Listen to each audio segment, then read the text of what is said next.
कैसे है बच्चों?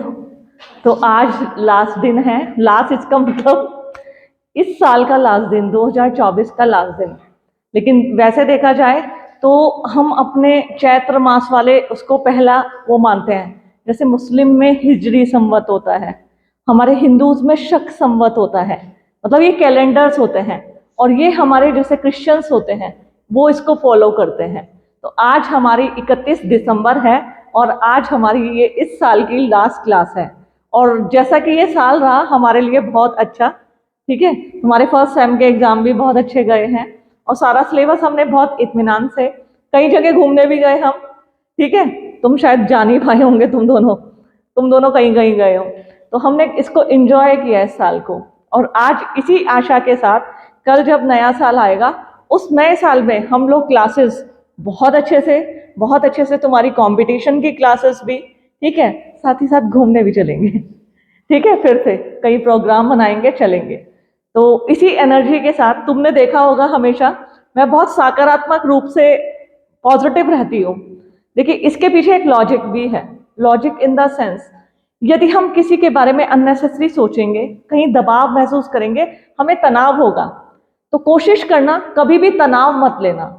तुम मुझे देखोगे या मेरे बारे में सोच लेना, तुम्हारा तनाव दूर हो जाएगा। मैं कभी भी तनाव नहीं लेती, ठीक है। बहुत से लोग कोशिश करते हैं, लेकिन तब भी मैं अपने आप को मुक्त समझती हूँ और फ्री रहती हूँ, बिंदास। तुम कहोगे इन मैडम को कौन सी खुशी मिली हुई है जो ये हर समय इतनी खुश रहती है, क्योंकि मैं बिल्कुल बिंदास रहती हूँ। इवन जब मैं टिहरी से अपने घर कोटद्वार जाती हूँ ना, तो मुझे प्लांट्स का बहुत शौक है। मैं अपने प्लांट से बातें करती हूँ, तुम यकीन मानोगे, क्योंकि मुझे वो लगता है कि वो मुझसे, जैसे मैं पहुंचती हूँ तो वो, जैसे मेरा बेटा कहता है मम्मी आप आ गई, तो मेरे प्लांट्स भी मुझसे कहते हैं अरे आ गई तनु, आ गई। अब ये हमारी केयर करेगी। जैसे हमारे बच्चे नहीं सोचते कि अब मम्मी मुझे अच्छा से अच्छा बना के खिलाएंगी, तो ऐसे तो मैं कई बार अपने प्लांट्स से भी बातें करती हूँ, उनकी जैसे कटिंग करना, उनको पानी देना। फिर मुझे इतना पता, मुझे अपने हर प्लांट्स के बारे में इतना पता रहता है, इसको पानी चाहिए या नहीं चाहिए, इसकी लीफ पीली क्यों हो रही है। तो ये सब मैं तुम्हें क्लास में क्यों बता रही हूँ, क्योंकि जो भी काम करो बहुत इत्मीनान से और मन से खुश होके करो, ठीक है। खाना भी बना रहे हो खुश होके बनाओ। तुम अपने प्लांट, जैसे मैंने तुम्हें बताया, मैं अपने प्लांट्स को जब केयर करती हूँ तो खुश होके करती हूँ, और रिजल्ट तुम्हें दिखाऊंगी कभी फोटो में, उसका रिजल्ट कितना अच्छा आता है। वो सब खिलखिलाते रहते हैं। तो जब मैं कभी फोटो क्लिक करती हूँ ना, तो वो सारे मैं तो स्माइल करती ही करती हूँ, मेरे प्लांट्स भी स्माइल करते हैं, तो वो भी सब बोलते हैं से चीज। दिखाऊंगी तुम्हें ये बात, और ये प्रैक्टिकली है। तो जीवन में इतने सकारात्मक रहो, हमेशा इतने खुश रहो कि कोई कभी तुम्हें दुख दे ही ना पाए। इसी एनर्जी के साथ हम आज अपनी क्लास शुरू करेंगे। कल मैंने तुम्हें भारतीय समाज के परंपरागत आधार, कि भारत आज मजबूत क्यों है, इसकी नींव इतनी मजबूत क्यों है, तो उसके वो परंपरागत आधार मैंने बताए थे। जैसे वर्ण व्यवस्था, जाति व्यवस्था, धर्म, कर्म का सिद्धांत, और संयुक्त परिवार, और आश्रम व्यवस्था, ठीक है, वर्ण व्यवस्था, ये सब, और जाति व्यवस्था, ये सब विस्तार से बताया था। अब नेक्स्ट हमारी यूनिट आती है भारतीय समाज की विविधता में एकता, यूनिटी इन डाइवर्सिटी। विविधता, डाइवर्सिटी, विविधता किसे कहते हैं, अलग अलग को। जैसे एक गेंदे का फूल है, एक गुलाब का फूल है, एक चमेली का है, ठीक है, एक गुलदाउदी का है, वे अलग अलग फूल हैं, ठीक है। तुम्हारे हाथ में होंगे या कहीं रखे होंगे, तुम कहोगे ये तो गेंदे का फूल है, ठीक है। तुम गुलाब का फूल, कमल का फूल अगर एक टेबल पे रखे हो, मैं पूछूं बेटा ये क्या है, तो कहेगी मैम ये तो कमल का फूल है, ये गुलाब का फूल है। फिर जब मैं उन फूलों को सबको इकट्ठा कर दूंगी और एक रस्सी से बांध दूंगी, तो अब मैं पूछूंगी बताओ ये क्या है, गुलदस्ता। तो तुम ये तो नहीं कहोगे ये गुलाब का है, ये गेंदे का, या किसका, क्योंकि उसमें नंबर ऑफ अलग अलग फ्लावर्स है, तो वो क्या बन जाता है, गुलदस्ता बन जाता है ना। हमारा भारत ठीक ऐसे ही है, हम अलग अलग राज्यों में, केंद्र शासित प्रदेशों में, धर्म में, जाति में, भाषा में अलग अलग बटे हैं, लेकिन हम सब क्या है, भारतीय, इंडियंस। हम सबको क्या किया जाता है, इंडियंस कहा जाता है। ऐसा तो नहीं कहा जाता है ये तो गढ़वाली है, ये कुमाऊनी है, ठीक है, ये असमीज है, ये गुजराती है, ये बंगाली है, नहीं, हमें भारतीय बोला जाता है। मैंने और देखो, डाइवर्सिटी इसी को कहती है। और आज हमारा चैप्टर भी यही है, यूनिटी इन डाइवर्सिटी, विविधता में एकता। और ये विविधता में एकता भारत के लिए क्यों बोला जाता है, कौन कौन सी विविधताएं हैं, आज मैं वही इस क्लासरूम में आपको मेमोराइज कराने जा रही हूं, बताने नहीं। मैंने कहा है आज मैं तुम्हें वही बात मेमोराइज मतलब याद दिलाने जा रही हूं, क्योंकि ये सब तुम्हें आता है, तुम जानते हो, बस तुम्हारी मेमोरी में रिवीजन चलाना है। देखिए, भारत को विविधताओं को देश क्यों बोला जाता है, अलग खाना, अलग बोली, अलग रहन सहन, तो यही क्वेश्चन एग्जाम में अक्सर आता है और सिविल सर्विसेज की परीक्षाओं में भी अक्सर ये क्वेश्चन पूछा जाता है, unity in diversity. Even civil services में तो इससे ऐसे भी आते हैं। तो ये आज जो इंपॉर्टेंट मैं टॉपिक बताने जा रही हूं, ये बेहद इंपॉर्टेंट है और इंपॉर्टेंट होने के साथ साथ बहुत ही कॉमन है। खुशी से पढ़ना तो तुम्हें आज ही ये मेमोराइज हो जाएगा। जैसे कल जो पढ़ाया था तुम्हें याद होगा, भारतीय समाज के परंपरागत आधार। आज आ रहा है भारतीय समाज में पाई जाने वाली सांस्कृतिक और सामाजिक विविधता के कारक, कौन कौन से फैक्टर्स हैं जिसके आधार पर हम कह सकते हैं कि भारत क्या है, विविधताओं का देश है। तो उन्हीं की आज हम बात करेंगे, विविधताओं की। कौन कौन सी विविधता, सबसे पहले अगर हम बात करें भाषाई विविधता। आज देखा जाए तो हजारों भाषाएं बोली जाती है हमारे भारत में, ठीक है। हम जैसे अगर मैं आज यहाँ टिहरी में हूं, यहाँ कौन कौन सी स्थानीय बोली प्रचलित है, गढ़वाली, नेपाली भी बोली जाती है, और हिंदी, इंग्लिश भी बोलते हैं, ठीक है। ध्यान रखो, मेरे ध्यान से सुनो मेरी बात, ठीक है। जहां तुमने यहां से कुमाऊं की तरफ कदम रखा और तुम नैनीताल पहुंच गए, वहां कौन कौन सी भाषा बोली जाती है, कुमाऊनी, हिंदी, ठीक है, इंग्लिश, इस तरीके की भाषाएं बोली जाती है। यहीं से तुम यदि आप ऊपर की ओर चले गए, पिथौरागढ़, चमोली की साइड, वहां की जो भोटिया जनजाति है उनकी अलग भाषाएं हैं, ठीक है। जो अलग अलग ट्राइब रहती है उनकी अलग भाषाएं हैं। फिर तुम उत्तरकाशी की साइड चले गए, तो वहां यदि तुम उत्तरकाशी की साइड जाओगे तो वहां हिमाचली भी, काफी लोग हिमाचली बोली बोलते हैं। तो कहने का मतलब पूरे भारत में कुछ किलोमीटर का दायरा क्रॉस करोगे और तुम्हें अलग भाषा, अलग बोली से आत्मसात होने का अवसर मिलेगा। क्योंकि भारत को विभिन्नताओं का देश ऐसे नहीं बोला जाता, क्योंकि यहाँ भिन्न भिन्न भाषाएं हैं। यहाँ पर क्या है, भाषाएं भिन्नता पाई जाती है। भारत में क्या पाई जाती है, भाषाई भिन्नता पाई जाती है। क्योंकि देखो, मैंने कहा भारत में हजारों भाषा और स्थानीय भाषाएं बोली तो असंख्य हैं, अनगिनत हैं, ठीक है। लेकिन आज हमारे संविधान में, संविधान तुम्हें पता है भारत का संविधान, ठीक है, जो 26 जनवरी 1950 को लागू हुआ था। भारतीय संविधान में सबसे पहले भारत की अनुसूची में 14 भाषाओं को रखा गया था। भारत की एक अनुसूची है, अनुसूची में 14 भाषाओं को रखा गया। तो भाषाई विविधता है, संविधान की 8वीं अनुसूची में सबसे पहले भाषाओं का वर्णन किया गया। और जब संविधान की अनुसूचियां बनाई गई थी, मैंने तुम्हें अभी अभी बताया 8वीं अनुसूची, याद रखना, संविधान की 8वीं अनुसूची में भाषाओं का वर्णन है, ठीक है। भाषाओं का वर्णन है कि कितनी भाषा है। तो सबसे पहले कितनी भाषाओं को रखा गया बच्चों, 14 भाषाओं को। फिर उसके बाद संविधान में जैसे बहुत सारी भाषाएं असंख्य लोगों द्वारा बोली जाने लगी, तो उन्होंने अनुसूची में, देखो आज एक थोड़ा पॉलिटिकल पार्ट बताऊंगी, संविधान संशोधन होते हैं, यानी संविधान में सुधार, संशोधन बोलते हैं अमेंडमेंट को, ठीक है। जब हमें लगता है इसमें तो कमी रह गई, अच्छा, तो संशोधन करना पड़ता है। तो ऐसे ही संविधान में 21वां संशोधन किया गया, 21वां संशोधन किया गया, और वो किया गया 1967 में। 1967 में संविधान में 21वें संशोधन किया गया और सिंधी भाषा को जोड़ा गया। तो भाषा हो गई 14 प्लस सिंधी, यानी कितनी हो गई, 15 भाषाएं हो गई। कब, 21वें संविधान संशोधन के तहत फिर संविधान में संशोधन किया गया 71वां संशोधन किया गया 1992 में, और फिर उसमें कोंकणी, मणिपुरी और नेपाली ये 3 भाषाओं को जोड़ा गया। तो कितनी भाषाएं हो गई? 18। 15 थी ना, सिंधी जोड़ के यहां 15 हो गई थी, ठीक है। फिर हो गई 18 भाषाएं। फिर संविधान में 92वां संविधान संशोधन हुआ 2003 में, और इसमें 4 भाषाओं को जोड़ा गया संविधान का। फिर नेक्स्ट संशोधन हुआ 92वां इसको बोलते हैं, और ये हुआ 2003 में, और इसमें 4 भाषाओं को जोड़ा गया, डोंगरी, संथाली, मैथिली और बोडो। डोंगरी, संथाली, मैथिली और बोडो। अब टोटल भाषाएं कितनी हो गई? 22 भाषाएं।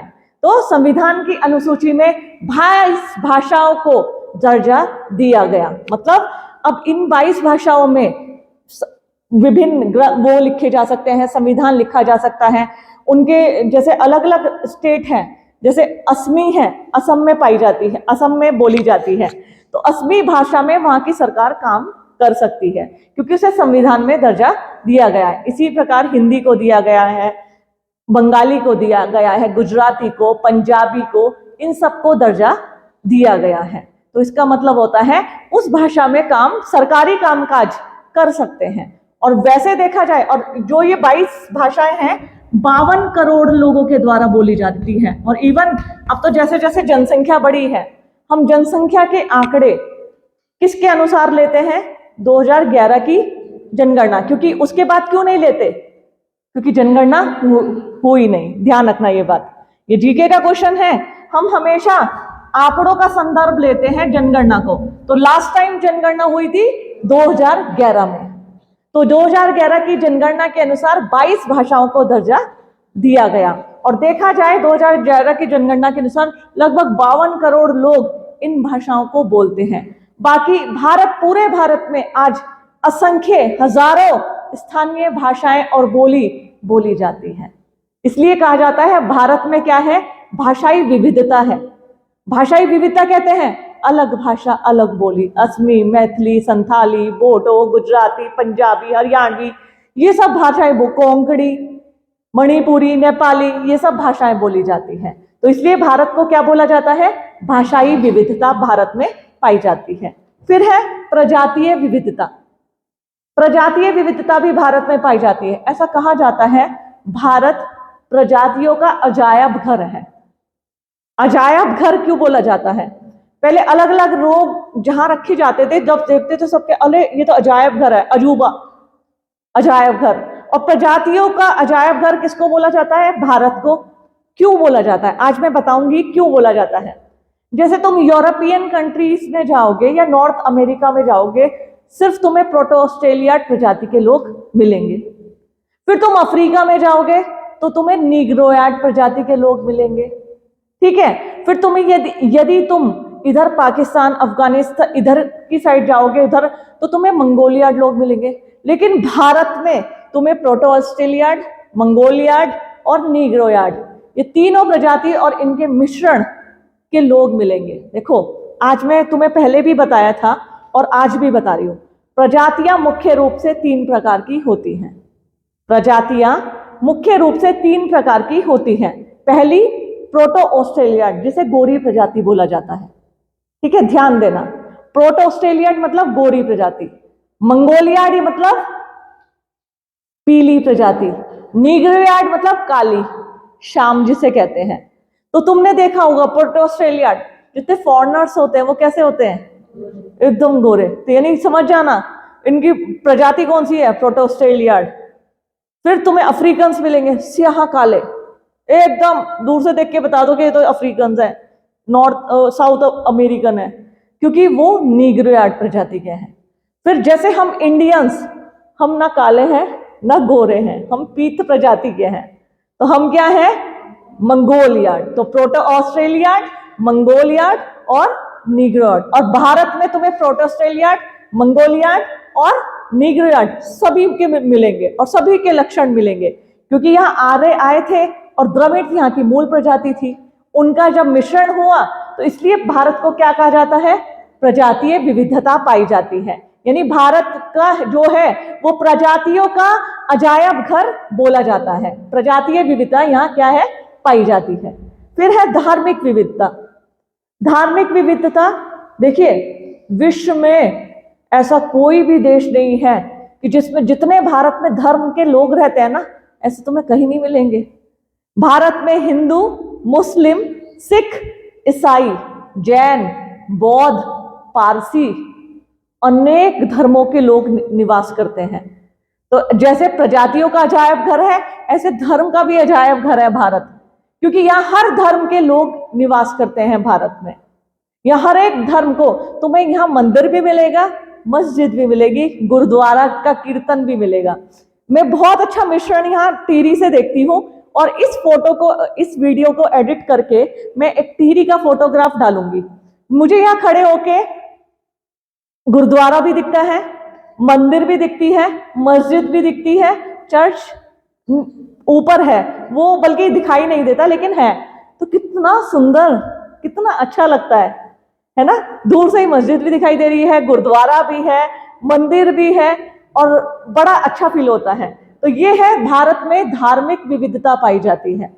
और अगर हम 2011 के जनगणना की बात करें, सेंसस की बात करें 2011 के, तो भारत में जो हिंदू हैं, 2011 की जनगणना के अनुसार भारत में 79.8% हिंदू हैं पूरी जनसंख्या का। यदि हम लेकिन ये आंकड़े अब बदल गए हैं, जनगणना नहीं हुई है, आंकड़े बदल गए हैं। मुस्लिम की बात करें तो यहां मुस्लिम है 14.2%। ईसाई की बात करें, ईसाई है यहां 2.7%, 2.3%, ये पॉइंट है, जीरो लग रहा है। फिर सिख है 1.7%। ये 2011 की जनगणना आंकड़ों के अनुसार है, सेंसस 2011 की जनगणना के अनुसार। तो भारत में क्या है, धार्मिक विविधता पाई जाती है। ठीक है, नेक्स्ट क्षेत्रीय विविधता। भारत में कितने राज्य हैं? 29 है? नहीं 29 है। चलो मान लिया, तुम सही हो। तुम्हारे चेक करती रहती हूँ मैं, और अच्छा लगा जान के। यही बात तुम लोगों के अंदर होनी चाहिए। तनु मैम को तभी खुशी होती है, देखो जैसे मैं तुम्हें पजल करती रहती हूँ, ठीक है, कभी भी तुम्हारा टेस्ट लेती रहती हूँ, और तुम्हारे से शिकायत करती रहती हूँ, क्वेश्चन पूछा करो, है ना। रोज मैं तुमसे पूछती हूँ, दिमाग में प्रश्न लाओ। जिस दिन ये चलना शुरू हो गया ना, उस दिन तुम्हें कोई हरा नहीं सकता। दिमाग को चलना, मैंने कहा था संदेश चलते हैं, उनके पैर होते हैं, लेकिन अब दिमाग को भी चलाओ, और फालतू में मत चलाओ, कभी फालतू में चलाओ। ऐसे सोचो, ऐसा क्यों है, ठीक है, ऐसा क्यों हो रहा है, हम ये पढ़ क्यों रहे हैं, हमें किस चीज से सफलता मिलेगी, आगे आने वाला समय किस चीज का आएगा। हम कहते हैं आर्टिफिशियल इंटेलिजेंस, अरे उससे भी आगे जाएगा देश तो आर्टिफिशियल इंटेलिजेंस। तो सोचो, और तुम्हें इसलिए पजल करती हूँ। भारत में 28 राज्य और कितने संघ शासित प्रदेश है? 8, 7 है, 8 है, ठीक है। 8 संघ शासित प्रदेश हैं और भारत में 28 राज्य हैं। पहले 29 राज्य होते थे, तब 7 संघ शासित प्रदेश, तब जम्मू कश्मीर को हटा के संघ शासित प्रदेश लद्दाख और जम्मू कश्मीर अलग बना दिए गए थे। ठीक है, तो क्षेत्रीय विविधता जो भारत है, भारत में सिर्फ तुम भाषाई, प्रजातीय, धार्मिक विविधता नहीं देखते, क्षेत्रीय विविधता भी देखते हो। यहाँ विभिन्न क्षेत्रों में बटा है, गुजराती, मराठी, बंगाली, पंजाबी, हरियाणवी, और उसी के अनुसार भारत में क्या है, राज्य हैं 28 राज्य और 8 संघ शासित प्रदेश।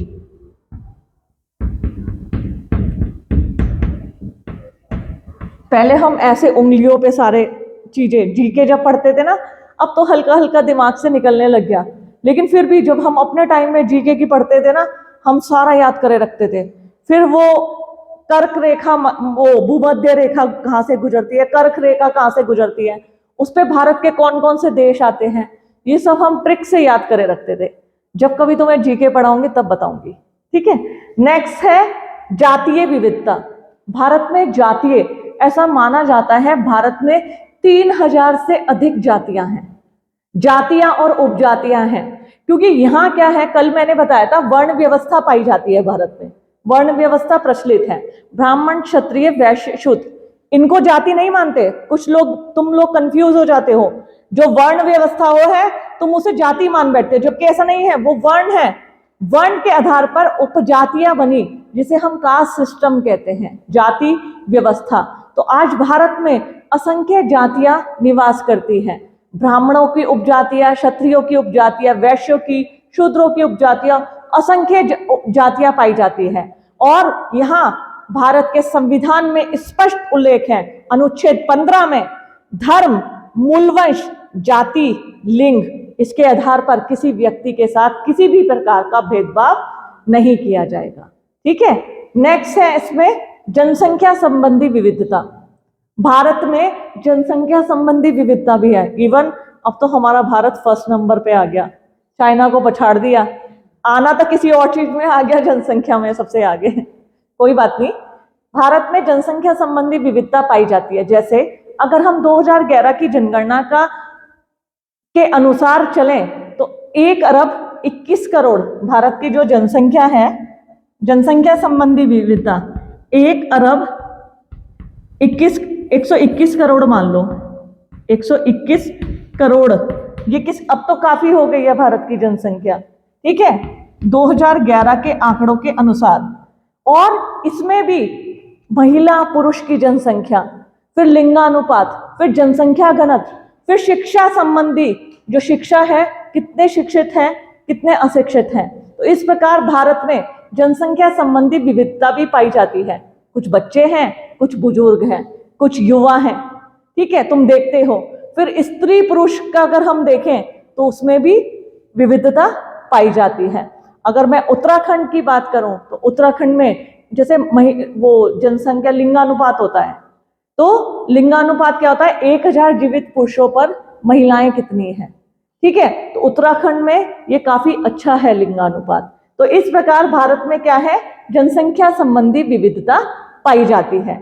इसी प्रकार जलवायु संबंधी विविधता, यहाँ पे जलवायु यानी जो मौसम वेदर होता है, मैंने तुमसे कल एक लास्ट टाइम बताया था, भारत को सोने की चिड़िया कहा जाता है। सोने की चिड़िया क्यों कहा जाता था? भारत की समृद्धता के लिए। रीजन, यहाँ की जलवायु विविधता है। मैंने तुमसे कहा था तुम यूरोप में जाओगे, तुम अरब देशों में जाओगे, तुम पानी के लिए सब तरस जाओगे। पेट्रोल तुम्हें मिलेगा बहुत सस्ता, तुम कहोगे पानी की बोतल 200 रुपए की, पानी की बोतल, हम तो ऐसे प्यासे मर जाएंगे। अच्छा 500 रुपए का 1 लीटर पानी। तो अगर देखो, और फिर बहुत सारी चीजें, जैसे ये तो हमने वैसे सुनी है, मेरी सिस्टर है, अक्सर वो अपने ऑफिस के वक्त से फॉरेन जाती है।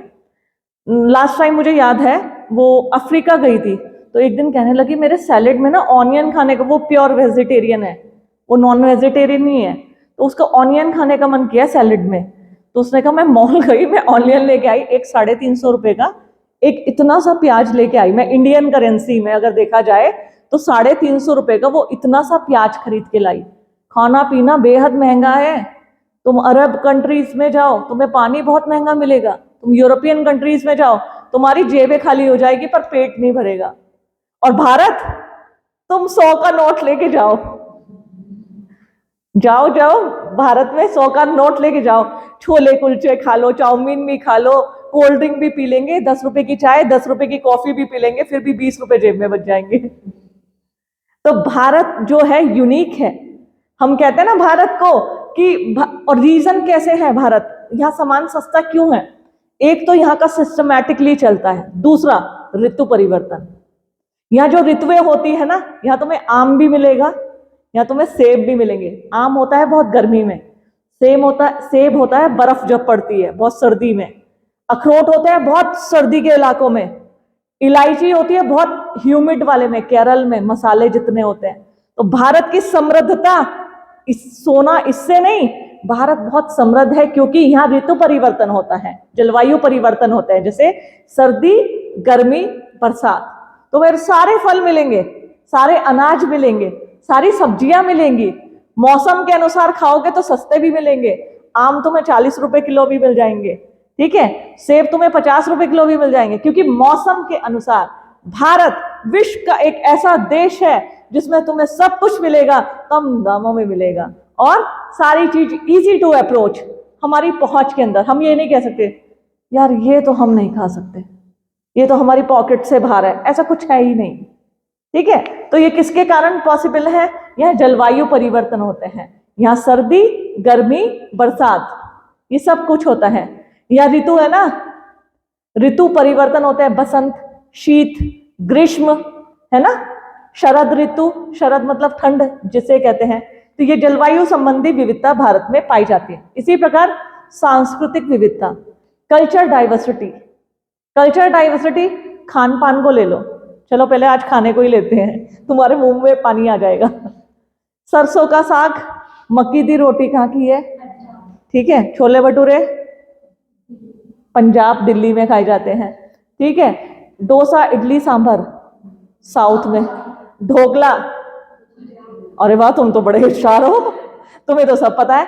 ऐसे ही हमारी वेशभूषा, हमारा खान पान, हमारी संस्कृति, हमारे तीज त्योहार, हमारे उत्सव, सब हमें यूनिक बनाते हैं, और ये हमारी कल्चर डाइवर्सिटी, ठीक है। तुम कहीं कभी किसी मेले में जाओगे ना, दिल्ली के प्रगति मैदान में आजकल मेला लगा हुआ है 31 तारीख तक, तुम देखोगे तुम इतने खुश हो जाओगे, तुम्हें असमी अपनी ड्रेस में कुमाऊनी गढ़वाली भी मिलेंगे, ठीक है, तुम्हें पंजाबी भी मिलेंगे, तुम्हें केरल के लोग भी मिलेंगे, तुम्हें ईस्टर्न लोग भी मिलेंगे, तुम प्रसन्न हो जाओगे, क्योंकि भारत में कल्चर डाइवर्सिटी पाई जाती है, जो कि पूरे विश्व में इतनी ज्यादा कल्चर डाइवर्सिटी कहीं भी नहीं पाई जाती जितनी भारत में है, ठीक है। नेक्स्ट एंड लास्ट है जनजातीय विविधता। यहाँ ट्राइब्स भी हैं। आज अगर हम भारत की बात करें, यहाँ जातियों के साथ साथ विभिन्न शेड्यूल्ड ट्राइब्स, जनजातियां पाई जाती हैं। जैसे अगर हम मध्य प्रदेश जो है भारत में सबसे ज्यादा जनजातियों की जनसंख्या वाला क्षेत्र है। मध्य प्रदेश में भारत की सबसे ज्यादा जनजातियां जनसंख्या के आधार पर निवास करती हैं, जैसे बेंगा, ठीक है, भील, संथाल, कोल।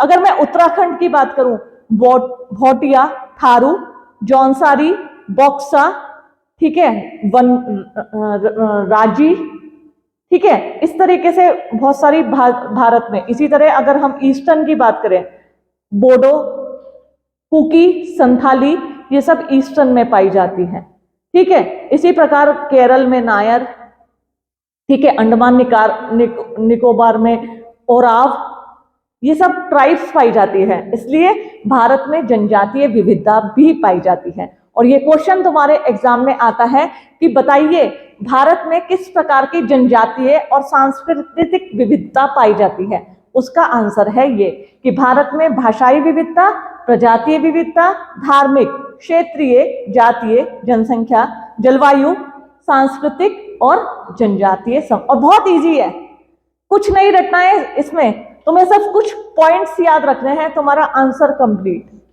ठीक है। तो इसको आप कर लीजिएगा सभी लोग। और जहां तक मैं उम्मीद करती हूँ